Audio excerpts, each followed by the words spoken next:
watching Jamaican News on YouTube, your number one place for local and international news about Jamaica. Now, remember to like the video, remember to share, comment and subscribe to the channel for support and growth. With all of that said and all of that done, I go jump into the intro, then I go come back with what my feelings in.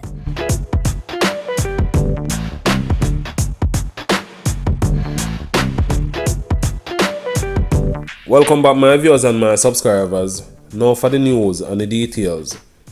The St. Catherine North Police have launched an investigation into the murder of two men at a shop in Orangefield district in St. Catherine that happened on Monday night. They have been identified as 34-year-old Omar Givens, the operator of the shop, and his cousin, 31-year-old Dayton Dyer, a security guard at the Orangefield Primary School. It is reported that the cousins were at the shop when four men drove up in a white Wonderstream motor car.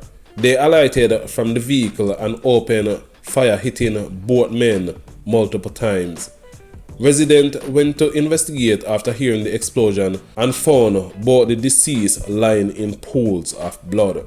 My viewers and my subscribers, this is the second double murder within 2 weeks in that police division. The first incident happened in Spanish Town. Meanwhile, the St. Andrew South Criminal Investigation Branch is probing yesterday's stabbing death of a female United States citizen allegedly at the hands of her own son. The deceased woman has since been identified as 54-year-old Marvel Johnson. Reports are that around 7:20 a.m., residents on Wayval Avenue, Kingston 11, heard a loud commotion and scream for help. The police were summoned to the location where they saw Johnson in a pool of blood. She was taken to a hospital by the lawmen where she was pronounced dead. Johnson is the second American woman to be murdered in Jamaica in the past month. On September 23, Shernet Hammond was killed while traveling in a taxi from a funeral at Meadowrest. It is reported that a gunman opened fire at the vehicle in Red Pan area, targeting Hammond, who suffered multiple gunshot wounds to her head and upper body. Last week, my viewers and my subscribers, Detective charged Carrette Radford, who they say is a hitman, with her murder. Jamaican farm worker is dead after he was found unresponsive in his room by a co-worker in Ontario, Canada earlier this month. The Minister of Labour and Social Security said and confirmed this on Tuesday. He has been identified as Daniel Brown. The cause of his death is not yet known. Reports are that on October 7, Brown returned home from work, prepared a meal and went to bed.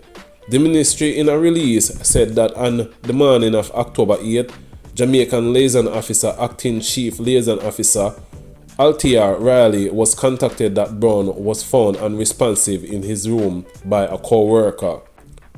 The paramedics were immediately called and upon their arrival, Brown was pronounced dead. My viewers and my subscribers, there's so much to say and there's so much I can't say. Right now, only thing I can say, condolences to the friends and family of Mr. Brown. Only just sees John knows. Remember to like the video, remember to share, comment and subscribe to the channel for support and growth. I'm out.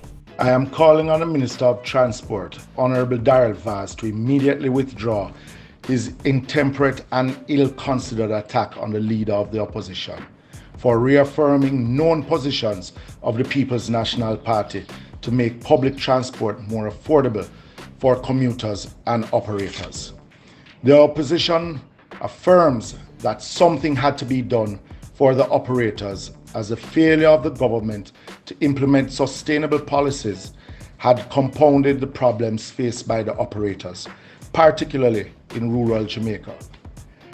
I informed the Minister from the onset of establishing the Transport Sector Committee that the opposition's participation would not include deliberating on fares. I therefore was not a part of the subcommittee which made the recommendation. Minister Vaz's outburst was cheap politics, suggesting differences with the suggestions made by the leader of the opposition and myself, differences that do not exist. It is now clear that the minister intends to use my participation as a tool of division, misleading Jamaica over policy positions developed by the PMP.